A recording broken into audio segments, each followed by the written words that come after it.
Que Deus abençoe muito, que Deus te fortaleça, que Deus te guarde, que Deus enche o seu coração de muitas alegrias, que na presença do Senhor haja paz, que na presença do Senhor haja tranquilidade, que o Senhor te encha assim com muitas e muitas bênçãos da parte de Deus, que Ele te alegre, que Ele te pacifique, que esses dias sejam dias, apesar de, ainda que, a despeito de, seu coração esteja em paz na presença do Senhor. Que você se alimente bem, que você durma bem, que você ore bastante, que você busque a Deus, que você adore ao Senhor e que durante todo esse tempo você tenha o privilégio de ser animado, fortalecido, encorajado, abençoado pelo nosso maravilhoso Deus. Que bênção ter com a gente aqui na live da Igreja Presbiteriana das Américas, aqui no Igreja das Américas e também no nosso canal do YouTube. Não sei o que aconteceu, a nossa live de repente encerrou, do nada ela encerrou. Se já encerrou, nós já reabrimos. Aqui nós estamos aguardando o nosso convidado especial de hoje, que é o reverendo Vanderlei do Nascimento, que vai participar com a gente dentro de alguns instantes aqui na live da Igreja das Américas. Estou perguntando onde vocês estão, de que lugar que vocês estão interagindo conosco, porque isso tudo para a gente é um privilégio grande quando a gente tem esse tempo aqui juntos, né? Eu estava lendo agora há pouco, não sei se você conseguiu captar, foi na outra live, então eu quero ler outra vez, o texto de Isaías, no capítulo 6, que é aquela cena extraordinária, né? O profeta vê uma visão celestial maravilhosa, diz a Bíblia que ele viu no ano da morte do rei Uzias, ele diz assim: eu vi o Senhor assentado sobre um alto e sublime trono, e as abas de suas vestes enchiam o templo. Serafins estavam por cima dele, cada um tinha 6 asas, com 2 cobria o rosto, com 2 cobria os seus pés, e com 2 voava, e clamavam uns para os outros, dizendo: Santo, Santo, Santo é o Senhor dos exércitos, toda a terra está cheia da sua glória. E aí, Isaías? O que você sentiu, Isaías? Fala, profeta, compartilha qual foi o impacto, essa cena diante dos seus olhos, essa visão que Deus permitiu que você pudesse ter. O que aconteceu, irmão? Aí no versículo 5 diz assim: ai de mim,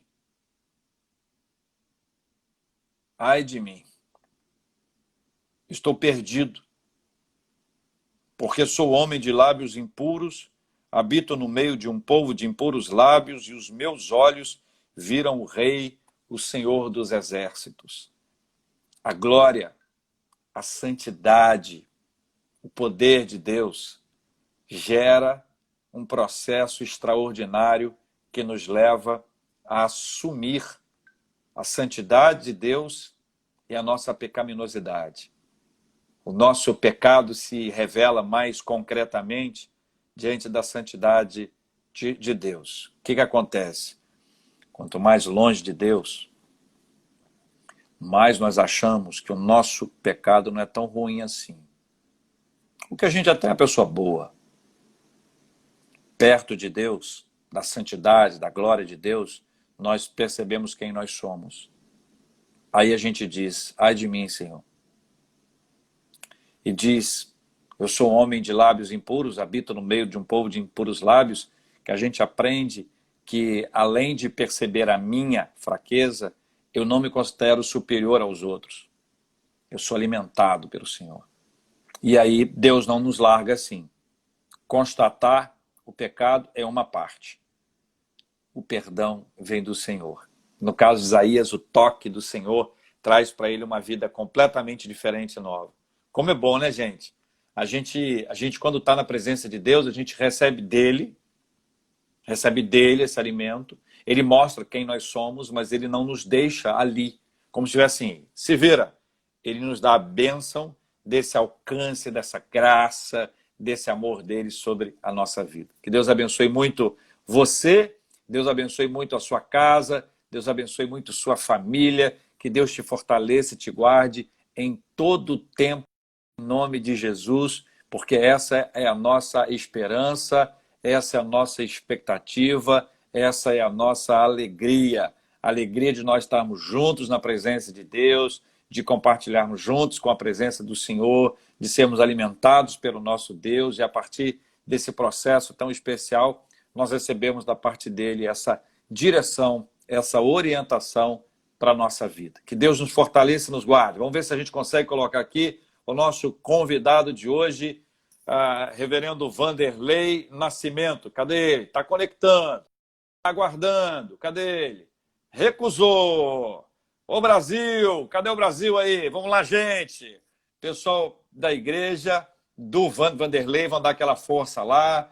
A Dânia, a Cris, do nosso time de comunicação, para dar uma força para ele, para identificar qual é a dificuldade lá. Pode ser conexão.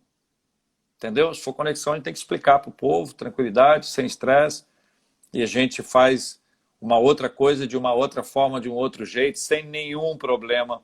Como nós nunca nos estressamos, não é hoje que nós vamos estressar, né? O pessoal estressa muito, gente. O pessoal briga muito. O pessoal, sabe, fica aí no estresse, muita briga. A gente não tem que brigar, não tem estresse, entendeu? A gente tem que ficar em paz, não é verdade? Então, é em paz que a gente está, é em paz que a gente fica. E a gente vai vivendo essa realidade desse evangelho maravilhoso, que é de servir ao Senhor com alegria, né? Aliás, quando Isaías nos traz essa descrição bíblica, a gente aprende que a gente precisa de Deus o tempo inteiro para reconhecer o pecado. Hoje nós temos o Espírito Santo, né? Ele nos convence do pecado, da justiça e do juízo. Sem o Espírito Santo, a gente acha que está tudo bem. E é ele que nos convence. Segundo, ele nos oferece o perdão. O perdão é pelo sangue de Cristo. Os nossos pecados são perdoados em razão do sangue de Cristo. Lembra de João, o Batista, falando sobre Cristo? Eis o Cordeiro de Deus que tira o pecado do mundo. E depois disso tudo, acontece uma coisa maravilhosa, que nós podemos confessar o pecado ao Senhor, o Senhor nos perdoa. Aí existe uma coisa que João escreve lá em 1 João capítulo 1, versículo 9, né? Se confessarmos os nossos pecados, ele é fiel e justo para nos perdoar os pecados e nos purificar de toda injustiça. São as acusações que chegam. E como chegam, né, gente? Como as acusações chegam. Mas aí nós temos um advogado. Esse advogado, o Senhor Jesus, ele nos defende de toda e qualquer acusação. Então veja que obra completa. Obra completa. Deus, Jesus e o Espírito Santo. Deus Pai, Deus Filho e Deus Espírito Santo. E esta ação completa é repleta de carinho, de amor, de misericórdia, de graça. Isso vai trazendo para a nossa vida um fortalecimento espiritual muito grande, né? Porque quando a gente entende que a gente é pecador, quando a gente percebe que o pecado ele não é apenas um ato, não sei se você sabe, mas na perspectiva judaica era muito claro o pecado como um ato. Então, quando Jesus fala sobre adultério, ele lembra a lei na interpretação religiosa daquela época, dizendo assim, olha, não adulterarás. A ideia era o ato do adultério. Aí Jesus traz uma outra perspectiva que é mais conectada à original. Entre lá e cá, eles perderam um pouco desse aspecto da originalidade disso. Então, o pecado do adultério deixou de ser o ato. Passou a ser aquela cobiça. Se cobiçar. Ou seja, é aquilo que está dentro. Então, o evangelho, ele trata a gente por dentro, não apenas o ato. Então, o que isso gera? Isso gera o seguinte, o ato é resultado de uma causa. O que é que causa isso? Então, o evangelho trata essa causa. O que gera o adultério? Então, o evangelho trata amor, respeito, fidelidade, responsabilidade, compromisso com Deus.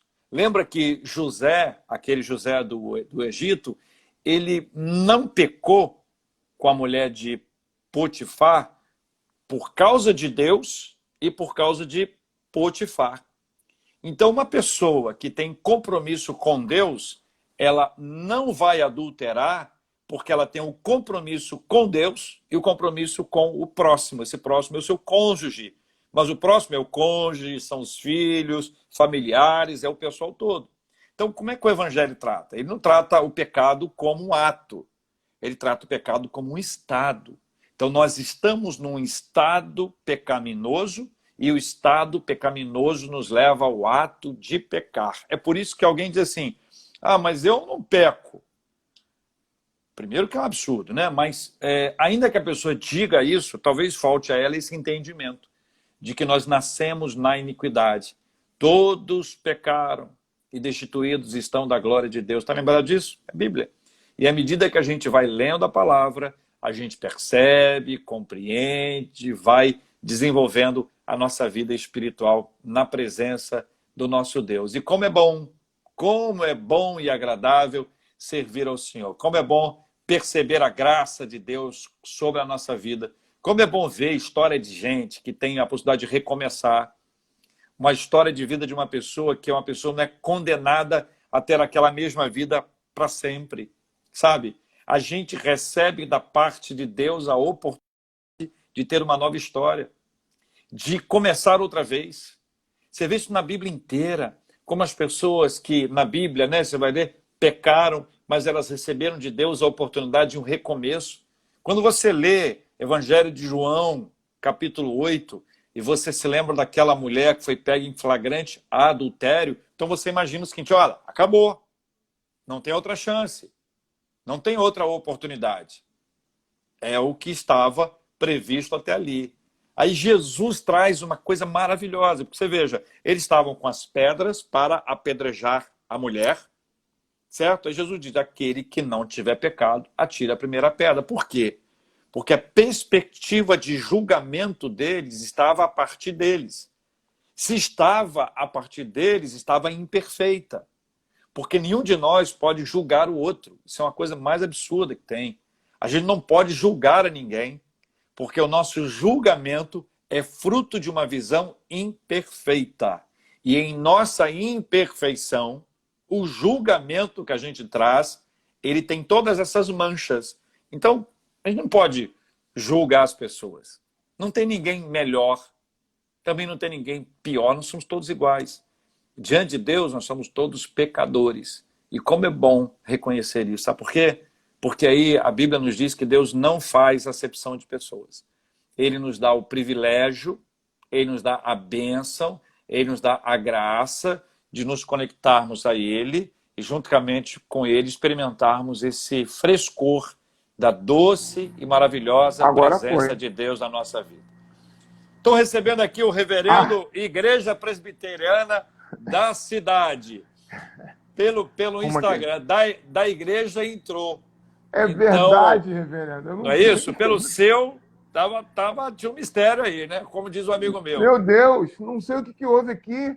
Já clamei todos os santos aqui, O nenhum Senhor resolveu. respondeu. O Senhor respondeu. O Senhor respondeu e já abriu a porta e nós estamos aqui juntos recebendo reverendo Vanderlei do Nascimento. Seja bem-vindo aqui ao Instagram e YouTube da Igreja das Américas. Nós o acolhemos com carinho. Deus o abençoe. Bem-vindo. Amém, amém, cheguei. E aí, tudo bem? Tudo bem, reverendo. Desculpa aí a confusão toda aí. Eu não sei que mistério é esse que está acontecendo aqui. Vou fazer oração, vou orar mais aqui, porque... Tranquilo, você não tem estresse, não. Tá na boa. Vanderlei, me conta um pouquinho da sua história. Vou te pedir para descrever os seus primeiros anos, a sua primeira infância. Conta aí. Reverendo, a minha primeira infância foi um tempo bem, bem difícil, assim. Eu, apesar de ser crente desde que tenho 6 anos, 7 anos de idade, a minha família é oriunda do candomblé e minha avó era mãe de santo e tinha sempre uma resistência às pessoas que saíam daquele que era aquela que era a expectativa, né, da família em relação a isso, né? Eu lembro que quando eu era criança, minha mãe me levava para os centros de espírita de candomblé e tudo mais, e eu me senti incomodado com aquilo, e eu era muito pequeno, e eu já começava a frequentar a igreja com um vizinho meu, que havia me levado desde pequeno para a igreja, numa EBD, e aí ali, pequeno ainda, eu entendi, compreendi o evangelho, e através da pregação de um presbítero, o presbítero Jonas Machado, e ainda criança também tinha, através das EBDs que eu participei, inclusive há pouco tempo, uma das principais pessoas importantes na minha conversão, que era a tia Uzi, ela veio a falecer tem muito pouco tempo. Ela é sogra do reverendo Hélio, lá da igreja do... Ele está plantando a igreja CMA. Então foi um tempo muito difícil, mas a gente hoje entende que a soberania de Deus, a graça de Deus, ela já tinha nos alcançado, e os caminhos difíceis fizeram com que houvesse mais resistência ainda com o tempo e com as coisas que foram acontecendo. Eu fui para a igreja e desde então nunca mais saí da igreja. Minha mãe, quando não era ainda cristã, hoje ela o castigo dela quando criança, eu me lembro sempre disso, que o castigo dela era me proibir de ir para a igreja. Era me proibir de ir para a igreja. E teve um dia que tinha uma cantata de Natal na igreja, que eu tinha que ir. Eu tinha uns 8 anos, a 9 anos, e meu vizinho não ia. Minha mãe tinha me proibido de ir. Mas naquela época, reverendo, a gente soltava pipa na rua, a gente ficava brincando de pique-bandeirinha, a gente ficava na rua. Eu não sei como é que era a sua vida lá no Espírito Isso aí, Santo. na rua. Rua, era rua.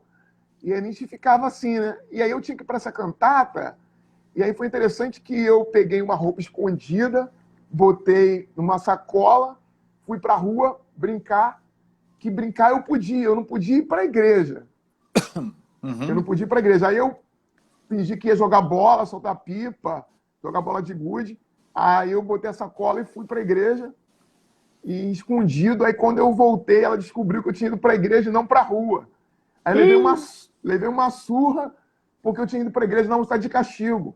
Mas eu fui para a igreja, não, mas para a igreja que você está de castigo, porque você gosta de ir para a igreja. E o que você gosta, o que você não pode ir.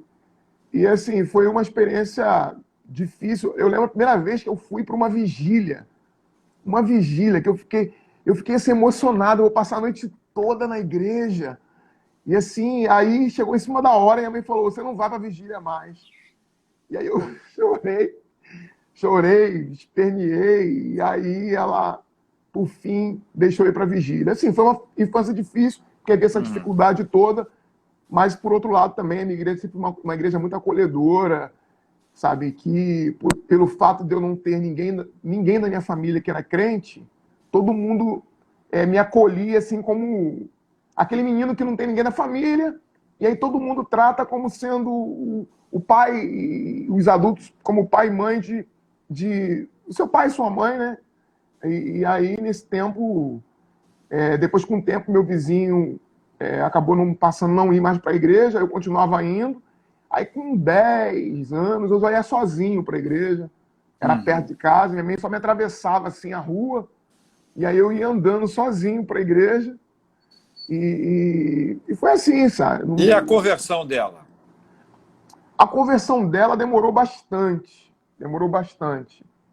Mas eu tinha um irmão, porque ele veio a falecer há um ano atrás, que era meu irmão ele foi muito difícil, assim, ele se envolveu com drogas, e ele teve uma história muito difícil durante muito tempo. E ele passou muito tempo usando drogas, e a gente cuidando dele, e eu era muito, muito próximo dele, e muito, muito próximo da minha mãe, como sou até hoje. E aí aconteceu que, para vê-lo bem, longe das drogas, minha mãe ficava naquele desespero de mãe, né? De quero ver meu filho salvo, ver meu filho longe das drogas. E aí, com isso, ela começou a buscar, ir para a igreja, buscar a Deus, e aí ela fez um propósito com Deus lá na igreja, de que se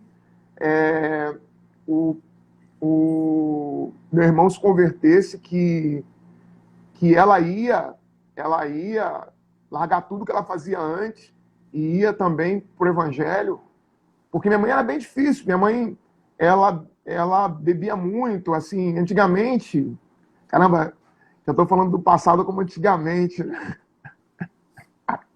Há 30 anos atrás, né? Eu tenho 44. A minha mãe tinha um negócio de pagode, ela ia pro pagode, era fundo de quintal. E aí, nessa época, ela, quando se converteu, ela tomou, assim, radicalmente, aquela mudança radical.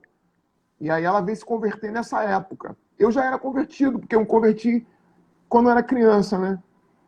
Logo assim que eu entrei para a igreja, eu logo entendi o evangelho, logo entendi a palavra, e minha mãe veio se converter. Mas já tem uns 15 anos já que ela é crente, tá firme, radical, às vezes me dá aquela lição, assim, fala. Aí eu falo, mãe, eu sou pastor. Ela, você é meu filho. Eu tô falando, eu sei o que eu tô falando. Muito bom. Agora, me diga uma coisa, quando você falou para ela, você passou essa primeira etapa de vida com essas dificuldades, limitações impostas pela sua mãe, e aí a sua mãe veio se converter muitos anos após, e aí você entrou na adolescência, e aí eu queria entrar nesse ponto aí. Adolescência, tempo de oportunidade, descobertas, você eventualmente teve proposta de vários lados, teve oportunidade para muitas coisas indevidas, inadequadas, que te prejudicariam. Como que você lidou com isso para dizer não para determinadas coisas que com certeza te fariam mal e te afastariam dos caminhos do nosso Deus? Como é que foi esse tempo? Assim, a igreja para mim, o evangelho, a igreja porque eu falo a igreja porque a igreja também, a igreja que eu fui membro, a igreja Heliópolis, foi muito importante na minha vida. Assim, minha família é muito estruturada. E assim, isso, a igreja, ela teve um papel assim muito importante de me abraçar. Eu me acabei me tornando aquele queridinho de todo mundo da igreja. E na adolescência também aconteceu da mesma forma. As pessoas me tratavam ainda como aquele menino que veio para a igreja criança e que se converteu e nunca se afastou da igreja. Então eu tinha aquelas famílias da igreja que me abraçavam muito. Então, assim, existia essa tentação de sair, de ir para o baile funk. Na época tinha um baile do Heliópolis aqui, que as pessoas iam, mas eu era muito radical nesse aspecto. Porque eu olhava para minha família. Porque, assim, eu não falei da família do meu pai. A família do meu pai também era muito difícil. A gente não tinha contato. Eu não tive contato com meu pai. Meu pai, eu tive contato com ele no final da vida dele. E a experiência minha era muito dolorosa. A família do meu pai era uma família de pessoas que bebiam muito. Meus tios morreram de cirrose, alguns deles. E tinha esse aspecto de pessoas que eram envolvidas com bandidagem mesmo. Eu moro em Belford Roxo até hoje, né? E aqui tinha grupo de extermínio nessa época. Então, o que acontece? Nessa época da adolescência, tudo que eu não queria era de alguma forma, decepcionar minha família e me tornar mais um daqueles meus colegas que haviam se desviado, que haviam ido para o caminho das drogas, da minha família mesmo, porque na minha família mesmo, quando eu era adolescente, mataram o meu primo e mataram dois primos meus e meu tio. Teve uma chacina, e aí foi pro jornal, e todo mundo falava na escola, eu tinha vergonha de falar porque era minha família. Então, assim, por um lado, toda essa tensão destruidora da minha família, desagregada, uma família assim desestruturada, fez com que também a igreja se tornasse, o evangelho se tornasse para mim, assim, a minha tábua de salvação, como é para todo mundo, mas assim, tinha um aspecto social também, tinha um aspecto daquilo que, não, como eu não posso dar bobeira, eu não posso me afastar, eu não posso me desviar, eu tenho que continuar em Cristo. E aí, essas seduções na escola que existiam quando eu era adolescente, tudo mais, isso passava batido, porque eu era muito, muito focado, assim. e já envolvido com a igreja, com a UPA, sabe? E com os meus colegas de, de igreja. E assim, não houve tanto espaço para que eu pudesse, para que eu me sentisse à vontade para me afastar. A igreja me abraçou muito.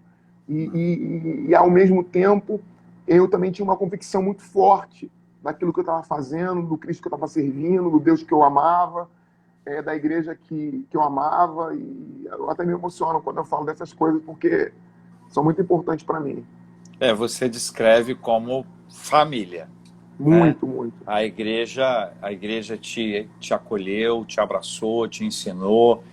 Você tem aí nomes de pessoas assim que você poderia dizer, sei lá, umas 2, 3 pessoas foram importantes que estavam Então, na igreja, entendeu? Que se tornaram para você referência?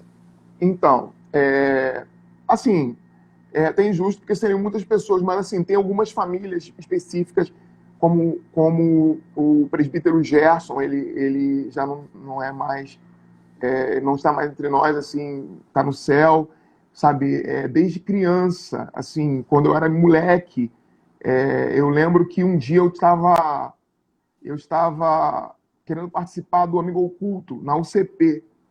E aí, por eu ser uma família muito pobre assim também, né, porque tinha esse aspecto, que eu ia para a igreja, eu não contei no início, mas eu ia para a igreja com aquele tênis quichute. E aí o quichute, só gente velha que vai saber o que é o quichute.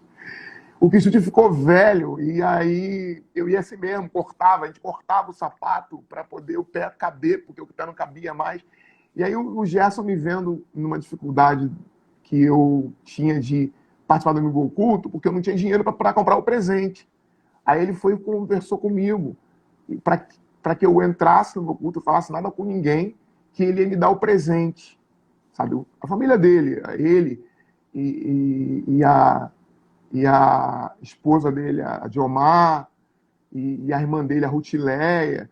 É assim, aí ele me deu o presente para eu dar para as pessoas. Só que eu não era para contar, só que eu contei para todo mundo que ele me deu. Aí todo mundo ficou meio criança, né? Aí ficaram me zoando lá porque eu não tinha dinheiro para comprar o presente. Uma outra família também, a família do presbítero Jonas, a irmã Marluce, que sempre me acolheram muito. Até hoje, eu passei a época do seminário toda jantando na casa da Marluce, do Jonas, sabe? Hoje o filho dela é pastor, o Eduardo Machado, que é pastor da Igreja Central de Vila dos Teles, o Fábio, que é meu amigo, mas a gente passou muito tempo junto, sabe? Essas famílias, a Iris, pessoas que marcaram a minha vida, né? na igreja. O pastor Ataías Belo, você conheceu o pastor Ataías Belo? O pastor Ataías Belo era um pastor maravilhoso aqui, que foi meu pastor quase a vida inteira aqui, e me tratava como um filho, assim. A gente... É até difícil, assim, agora eu falei alguns, mas... Não, mas é porque é símbolo, né? Eu acho que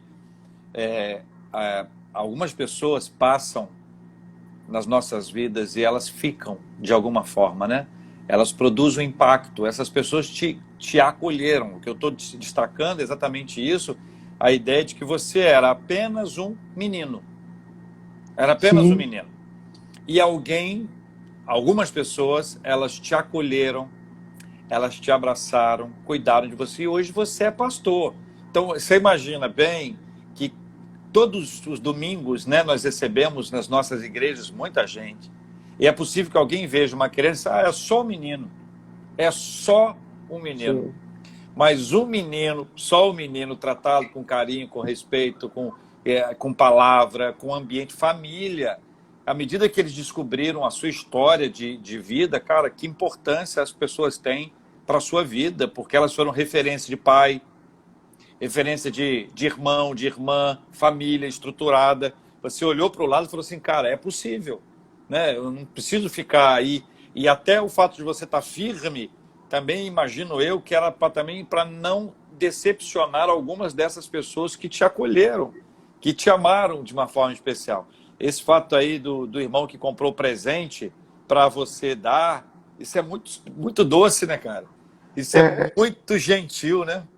Eu lembro de uma história, essa eu não podia deixar de passar e falar, a Rutileia, que é irmã desse que já faleceu, os dois já faleceram.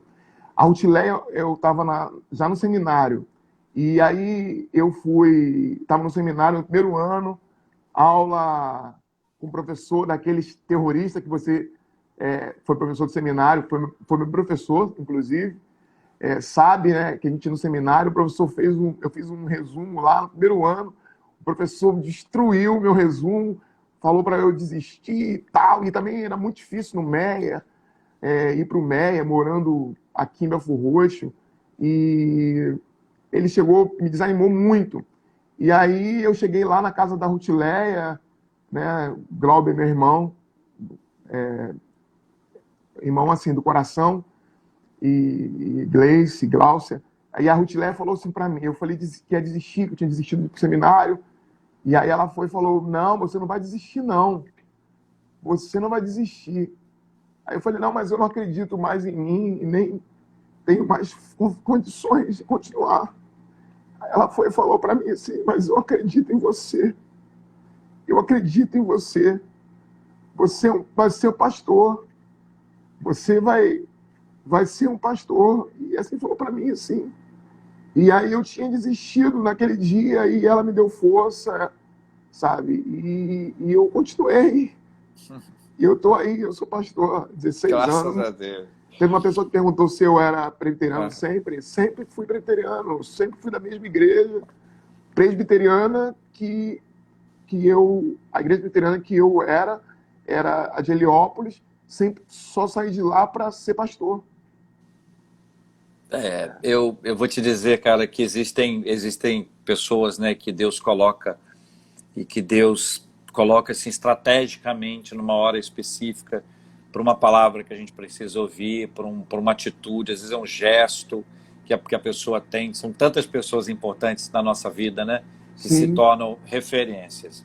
Aí você foi para o seminário.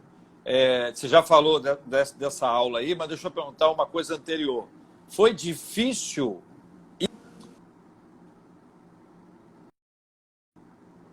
foi difícil o quê? ir, Deu uma... ir para o seminário? Então, na época que eu fui pro seminário, Ouvir a voz de Deus, obedecer a voz de Deus. foi difícil. Foi difícil porque eu tinha uma visão negativa. Eu achava que as pessoas iam para o seminário pelas motivações erradas, eu era muito crítico. E quando eu me vi nessa posição de ir para o seminário, eu me sentia muito incapaz de dar conta disso. Eu me sentia assim, eu não posso fazer de uma precipitada. Então eu fui adiando, apesar que eu adiei, como eu tenho uma trajetória muito desde muito tempo na igreja, eu adiei e fui com 22 anos. Eu adiei, mas era para eu ir muito antes. Só que eu adiei. E de alguma forma também, algumas pessoas me animaram muito, outras desanimaram também. Ah, vai ser pastor? Começa assim, você tem muita boa intenção, o seminário vai te estragar, você vai se perder, você vai virar um oportunista. Eu vi muita coisa ruim também. Mas assim, a minha luta pessoal particular, que é o que você perguntou, foi muito mais assim, na seriedade do que eu entendia ser o ministério. Sabe, eu me sentia incapaz de dar conta disso, de ser pastor de um rebanho. Como é que eu vou ser pastor? Eu vou ter que prestar conta de cada um. Sabe, se algum se perder, eu ficava pensando se um deles se perder porque eu, de alguma forma, não tive sensibilidade para perceber uma coisa ou outra, sabe, para ter uma palavra que pudesse acolher essas pessoas. Eu ficava pensando, e os casais? Porque na época eu ainda era solteiro, né? Quando eu fui pro seminário, eu ainda era solteiro. Eu só casei depois de um ano que eu era pastor. Então eu também ficava assim, mas eu sou solteiro, vem um casal conversar comigo, o que eu vou dizer para ele? Assim, um presbítero mais velho, eu ficava naquela coisa toda. Foi uma luta difícil. Mas eu cheguei à conclusão seguinte, JR, para te resumir o que eu disse em tudo. Eu entendi o seguinte, que ir para o seminário, eu só devo ir, e só devo fazer essa escolha, se é algo que eu não consigo viver sem. que é algo que é irresistível, que eu não tenho como, de forma alguma, abandonar aquilo. E eu me senti assim. Eu me senti assim, eu não vou conseguir ser uma pessoa feliz que encontrei, de fato, o meu lugar no mundo se eu não for pastor. Então, por isso é que eu tomei essa decisão de ir e foi difícil durante o seminário também. Nem todos os professores do seminário eram J.R. Vargas. Existiram professores que faziam nossa caminhada se tornar difícil, mas a gente conseguiu terminar o seminário, pastorear a igreja, pastorear uma igreja e estamos aí, E o pastoreando. casamento? O casamento aconteceu, como eu falei, depois de estando um ano na igreja de Vilar Novo, que foi a minha primeira igreja, lá a minha esposa começou a frequentar a minha igreja. Ela disse que não, mas ela começou a frequentar a igreja na época que eu fui para lá. E ela morava ali já há muito tempo, mas ela não frequentava aquela igreja. Passou a frequentar na época que eu fui para lá. E aí começou a frequentar a igreja, a gente estava namorando, primeiro ano já de ministério, a gente começou a namorar. E foi uma coisa assim que eu não fui muito namorador. Aliás, eu não fui namorador coisa nenhuma. Eu tive uma namorada que foi a minha esposa e casei com ela. E estamos casados há 10 anos. Mas um namoro nosso começou depois de umas 2 semanas ali na minha igreja. E aí a gente começou a flertar. E eu era o pastor. E aí eu fiquei pensando, se eu falar com ela e não for isso que eu estou achando, eu vou perder a ovelha. Mas também, se eu não falar nada, eu perco a esposa. E aí eu fui e falei, conversamos, e aí começamos a namorar. E aí começamos a namorar num dia, e aí ela já, depois de 2 semanas, 3, um mês depois, ela já passou para minha igreja. E foi uma coisa assim que a gente já sabia que já era um para o outro, mesmo tendo um mês só de namoro. E a gente namorou bastante, que a gente ficou uns 4, 5 anos ainda, namorando, noivando, porque o pai dela era linha dura, tinha que chegar às 10 da noite em casa e tinha que esperar terminar a faculdade, porque eu queria casar logo. Mas aí o pai dela não, só vai casar depois que eu terminar a faculdade. E eu esperei. Eu sou mais velho que ela, 9 anos. Ficou ali esperando. Fiquei esperando. E a paternidade? Que coisa boa. Então, eu tinha programado um monte de coisa na minha vida aos 40 anos. Entre todas as programações que eu tinha, não estava ter filho. Eu tinha programado um monte de outras coisas. As outras coisas aconteceram, mas não tudo que eu queria, esperava. Por exemplo, eu consegui terminar minha graduação em filosofia. Eu entrei na faculdade, na FRJ, terminei, com muito custo, porque como conciliar o pastorado e o ministério e a faculdade é difícil. A faculdade minha de filosofia é tempo integral. Então eu fiquei nessa coisa toda. Nesse período que eu estava, em 2016, que eu estava terminando a faculdade, fazendo estágio no Pedro II, fazendo um projeto de iniciação científica na faculdade e tentando fazer prova para o mestrado, foi que ela engravidou. Fazendo tudo isso.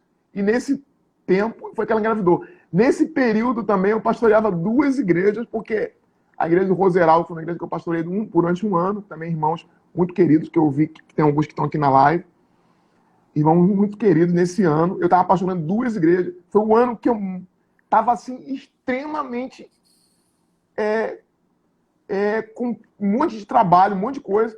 E foi o ano que ela engravidou, graças a Deus. Não foi planejado, mas foi uma coisa maravilhosa. Assim, eu senti, JR, e você sabe o que é isso, que você tem seu filho, o Lucas, né? Eu senti como que é amar alguém.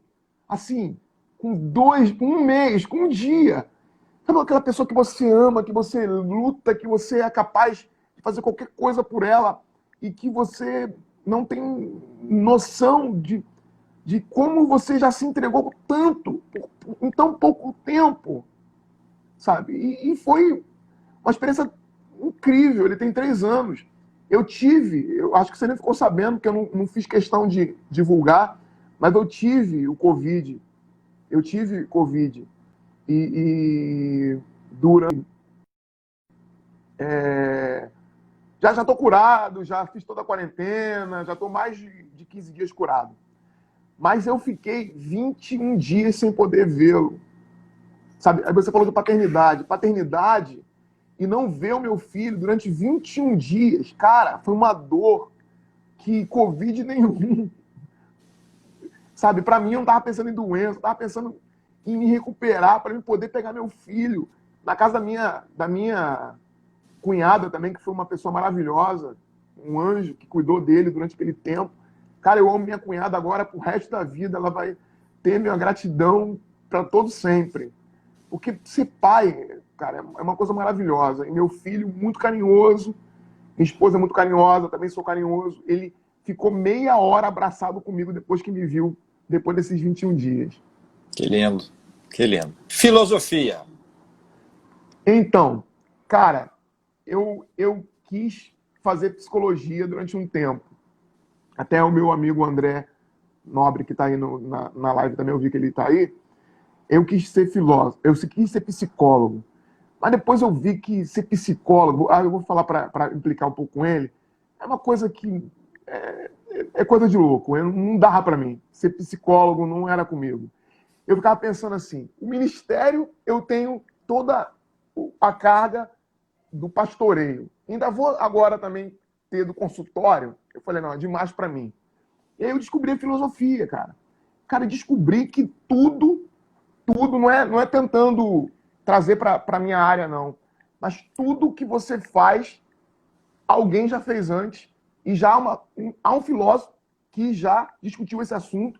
E todos os sistemas teológicos, eu vejo muitos erros e muitas construções teológicas equivocadas que são fruto de desconhecimento da filosofia, porque eles embarcaram, subiram num cavalo de Troia da filosofia errada e estão engolindo isso e trazendo isso para dentro da igreja, para dentro da teologia, porque não conhece filosofia. E eu aprendi que não é possível aprender teologia sem ter um mínimo. Não estou falando que precisa ir para fazer graduação como eu fiz, mas ter um mínimo de conhecimento de filosofia. Ter um mínimo de conhecimento de filosofia. Porque a filosofia, ela... por que os padres estudam hoje ainda? Até hoje os padres estudam teologia e filosofia. Porque, basicamente, toda a construção teológica ela tem uma base na filosofia. A nossa teologia é extremamente platônica e aristotélica. Mesmo que você pregue no púlpito a vida inteira, qualquer um, sem nunca ter lido Platão, mas de alguma forma está reproduzindo várias das questões que ele já tratou. Nós cristianizamos muito das teorias e das teses de Platão e de Aristóteles. Eu vejo esses livros, JR, de empreendedorismo, que falam sobre força do hábito, poder do hábito. Gente, é só ler a Ética Nicômaco, do Aristóteles. Ele ensina tudo, como construir um hábito, como construir um comportamento a partir da filosofia de Aristóteles. Eles beberam todos eles em Aristóteles. Aristóteles, sobre a questão prática, fala sobre tudo que você possa imaginar que todos esses caras falam, inclusive os que falam de autoajuda. Aí há uma certa distorção da filosofia aristotélica. A gente vê a questão da própria, também, escatologia. A nossa escatologia cristã bebe profundamente na filosofia de Platão. Sabe? É reflexo da filosofia de Platão, mesmo que as pessoas não conheçam. Platão escreveu um livro interessante, que foi o primeiro escrito que trata sobre a questão da morte e da vida pós-morte, que é o Fédon. Primeiro escrito. No Ocidente. A gente às vezes fala sobre vida pós-morte, sobre a vida depois da morte, mas a gente não sabe que teve um cara que 500 anos antes de Cristo escreveu um livro sobre os últimos dias da morte dele, relatando qual era a expectativa dele, do que ele esperava depois da morte. Então a filosofia para mim também é uma paixão imensa daquilo que eu tenho aprendido aqui da Igreja filosofia. Presbiteriana da cidade. Então, você está me fazendo falar das minhas paixões, daquilo que mais me toca e me traz alegria. Então, vou começar falando sobre a Igreja Presbiteriana da cidade, porque a gente, originalmente, é a Igreja Presbiteriana de Belford Roxo. Mas, desde 2017, no final de 2017, a gente tem vivido, viveu e tem vivido ainda um momento muito difícil para a nossa cidade. Então, os índices de violência, os índices de abandono por parte do governo e de pobreza, de descaso público, aumentou muito, sabe? E somando-se à crise, que também não é culpa do município em si, mas culpa da estrutura toda que a gente está vivendo hoje, sabe? Essa violência que explodiu.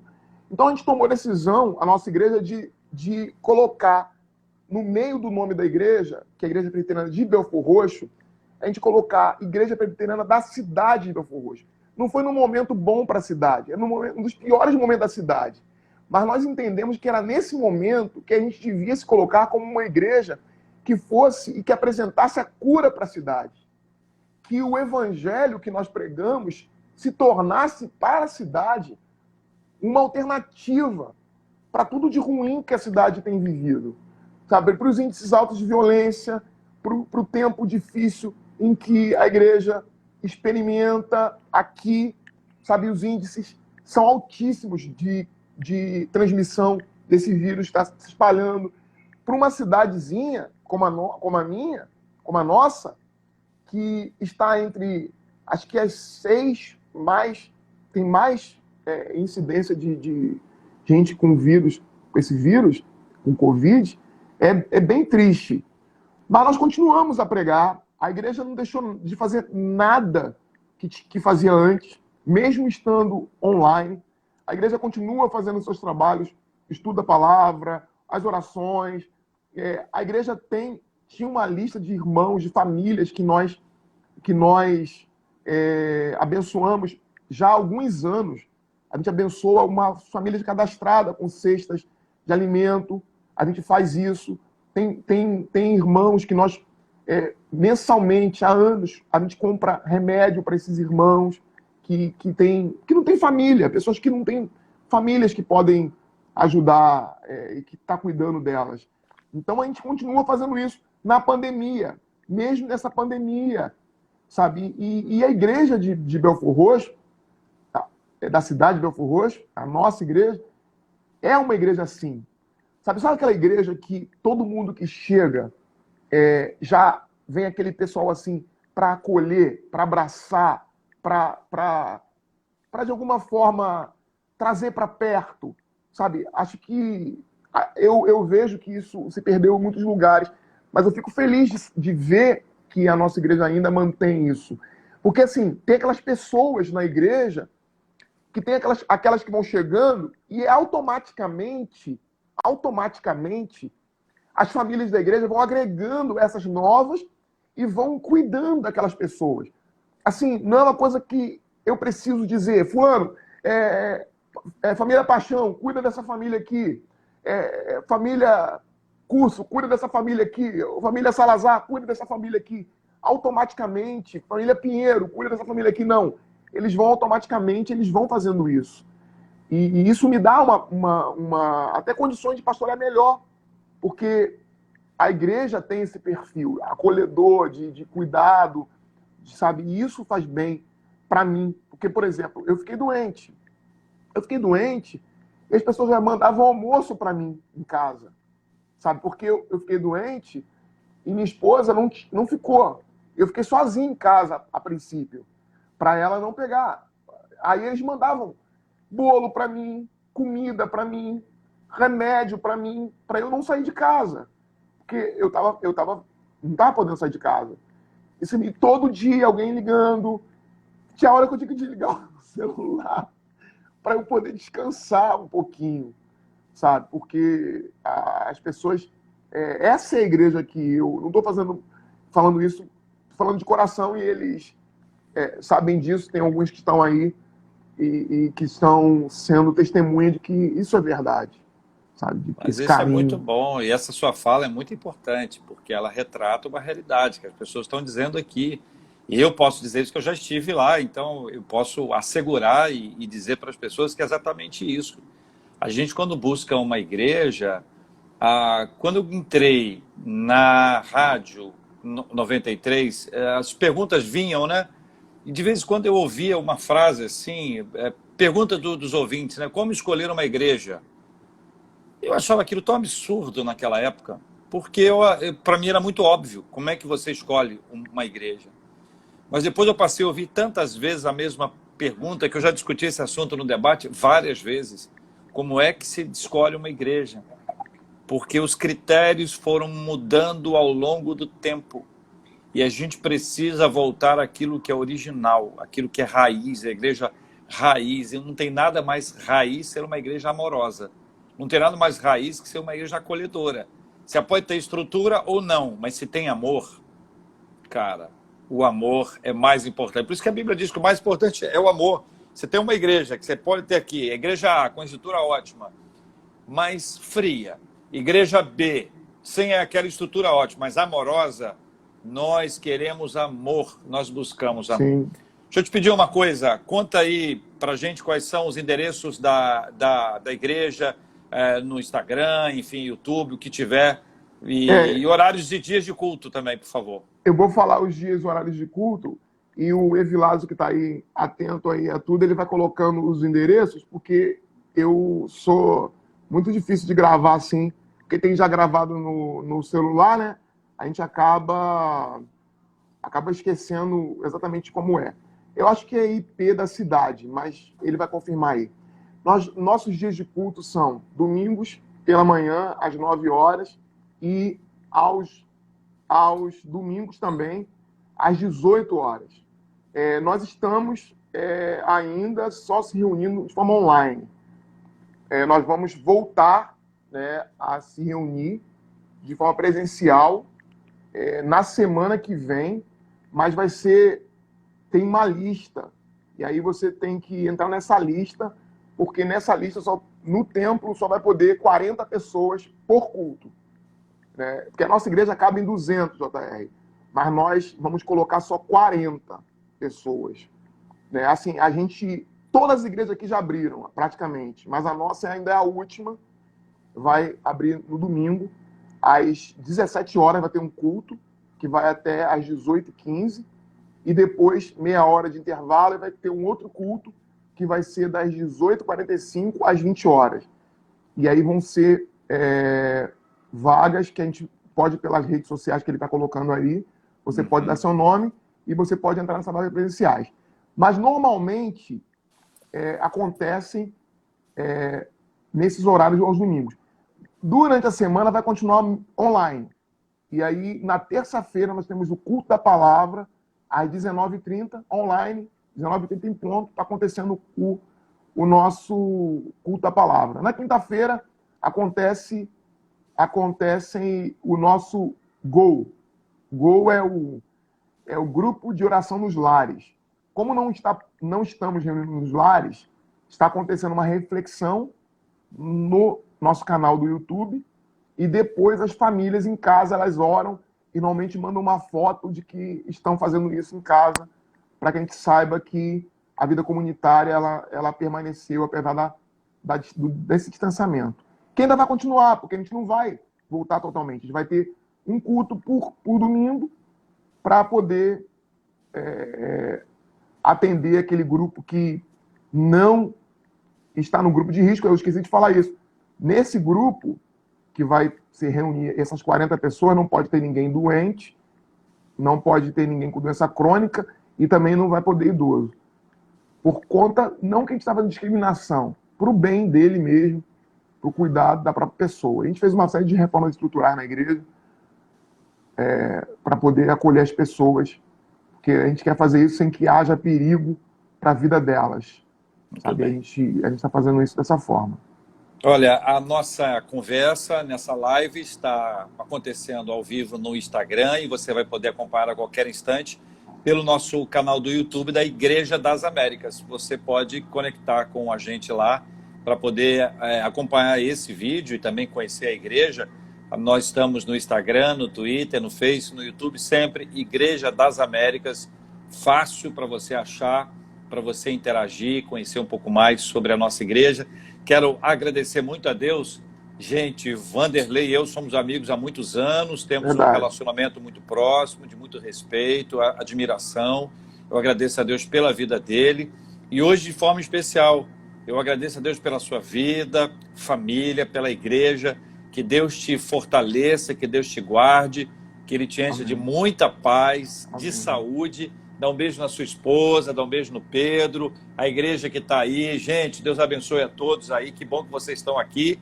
E a nossa igreja está se reunindo todas as quintas-feiras, às 8 horas, aos domingos, às 10h30 e 19 horas, pelo YouTube e pelo Facebook, com as transmissões do culto. Presencial ainda não, estamos acompanhando algumas taxas, alguns índices, alguns números, não temos pressa. Nós temos paz, não temos Sim, pressa, nós temos tranquilidade. Verdade. Deus há de nos dar o tempo certo. Aos domingos, tanto às 9h30 como às 18 horas, temos a nossa Escola da Palavra. Segundas-feiras, a nossa Segundas da Palavra. E aí, a semana inteira com um monte de coisa em casa acontecendo, e Zoom e tudo mais, que é sempre muito legal da gente estar junto, né? Aproveitando todas as oportunidades. Vanderlei, suas palavras para se despedir. E eu queria também que você orasse por nós todos aqui, pedindo que Deus abençoasse a vida de cada um dos nossos irmãos e irmãs. Minhas palavras são de gratidão a Deus por poder estar aqui falando com você, pela sua vida. Você sabe que eu tenho um carinho muito grande por você, desde que você era secretário nacional dos adolescentes, a gente acompanhava lá, ajudava. Você sempre foi um cara, um pastor assim mesmo, como você é. E eu falo conhecendo que o jeito de você tratar as pessoas com carinho, com atenção, não é um personagem. Eu te conheço bem e de forma próxima, e sei que é assim. E quando eu nem era pastor, era seminarista, e você me tratava da mesma forma hoje que sou pastor, e a gente mantém essa amizade desde lá dos DNAs, lá na catedral. Então, minha gratidão pela sua vida, pelo seu ministério. Acompanho o seu trabalho lá na sua igreja, que tem sido uma referência para nós também, jovens pastores, comparado a você que já está há algum tempo na caminhada. E é isso. Glória a Deus. E eu oro então agora, né? Por favor. Então tá bom. Senhor, muito obrigado por esse tempo gostoso com o nosso irmão, o reverendo J.R. Vargas. Deus, muito obrigado pela vida dele, que o Senhor continue a abençoar a sua vida, a sua igreja, a Igreja das Américas, também abençoar a igreja da cidade de Belford Roxo. Ó Deus, cada um de nós que aqui estamos, aqueles que estão nos acompanhando pelo Instagram, pelo YouTube, abençoe as famílias, abençoe aqueles que estão, ó Deus, com familiares doentes, traga cura, os enlutados, traga paz a cada um, ó Deus, que recebe, que precisa receber da tua graça, tua misericórdia, continue cuidando dos teus filhos, dos teus servos, em nome de Jesus. Amém. Amém. Deus abençoe, meu irmão. Fica com Deus. Amém. Tchau, gente. Obrigado. Boa noite. Tchau. Deus abençoe. Bom dia, boa tarde, boa noite. Vocês também. Fica com Deus. Boa tarde.